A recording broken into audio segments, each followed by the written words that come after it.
যুক্তরাষ্ট্রের ক্ষতিপূরণ প্রদান এবং মধ্যপ্রাচ্য থেকে তাদের সামরিক বাহিনী পুরোপুরি প্রত্যাহার না করা পর্যন্ত ওয়াশিংটন ও ইসরায়েলের সাথে চলমান যুদ্ধ বন্ধ হবে না বলে সাফ জানিয়ে দিয়েছে ইরান।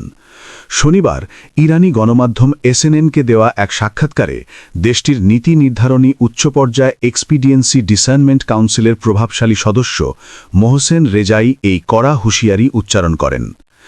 সংযুক্ত আরব আমিরাত থেকে যুক্তরাষ্ট্র হামলা চালিয়েছে বলে দাবি করেছে তেহরান। এই পরিস্থিতিতে শনিবার সংযুক্ত আরব আমিরাতের গুরুত্বপূর্ণ ৩টি বন্দর খালি করতে ইরান সতর্কবার্তা জারি করেছে। এই তালিকায় মধ্যপ্রাচ্যের অন্যতম ব্যস্ত বাণিজ্যিক বন্দর জেবেল আলীও রয়েছে। প্রথমবারের মতো ইরান প্রতিবেশী কোনো দেশের অমার্কিন স্থাপনায় সরাসরি হামলার হুমকি দিল। খার্গ দ্বীপে মার্কিন হামলার পেছনে আমিরাতের মাটি ব্যবহৃত হয়েছে বলে ইরান অভিযোগ করেছে। লেবাননে ইসরায়েলি হামলায় নিহতের সংখ্যা বেড়ে ৮২৬ জনে দাঁড়িয়েছে। চলতি মাসের ২ মার্চ থেকে দেশজুড়ে চলমান এই হামলায় আহত হয়েছে আরও ২০০৯ জন। কাতার ভিত্তিক সংবাদমাধ্যম আল জাজিরার এক প্রতিবেদনে এ খবর জানিয়েছে। খবরে বলা হয়, শনিবার ১৪ই মার্চ দেশটির স্বাস্থ্য মন্ত্রণালয় এ তথ্য জানিয়েছে। মন্ত্রণালয়টি বলেছে, ২ মার্চ থেকে চলমান ইসরায়েলি হামলায় অন্তত ৮২৬ জন নিহত হয়েছে।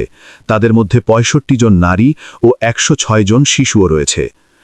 ইরানের নতুন সর্বোচ্চ নেতা আয়াতুল্লাহ মোজতবা খামেনির বেঁচে থাকা নিয়ে সংশয় প্রকাশ করেছেন মার্কিন প্রেসিডেন্ট ডোনাল্ড ট্রাম্প। তিনি উল্লেখ করেন, ক্ষমতা গ্রহণের পর থেকে মোজতবা খামেনিকে জনসমক্ষে দেখা যায়নি।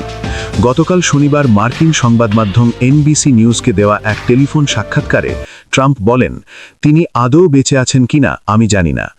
এখনো পর্যন্ত কেউ তার উপস্থিতির প্রমাণ দিতে পারেনি। ট্রাম্প আরও বলেন, আমি শুনছি যে তিনি বেঁচে নেই। আর যদি বেঁচে থাকেন তবে নিজের দেশের স্বার্থে তার একটি অত্যন্ত বুদ্ধিমানের কাজ করা উচিত, আর তা হল আত্মসমর্পণ করা। অবশ্য খামেনির মৃত্যুর খবরকে একটি গুজব হিসেবেও আখ্যায়িত করেন তিনি।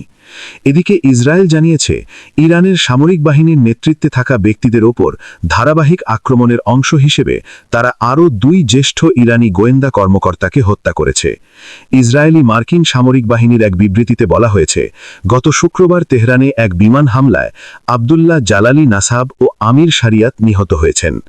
বিবৃতিতে আরও বলা হয়, এই ২ কর্মকর্তা খাতাম আল আনবিয়া এমার্জেন্সি কমান্ডের গোয়েন্দা পরিদপ্তরের দায়িত্বে ছিলেন। ইসরায়েল মনে করে তাদের মৃত্যু ইরান সরকারের কমান্ড ও কন্ট্রোল কাঠামোর জন্য একটি বড় ধরনের ধাক্কা।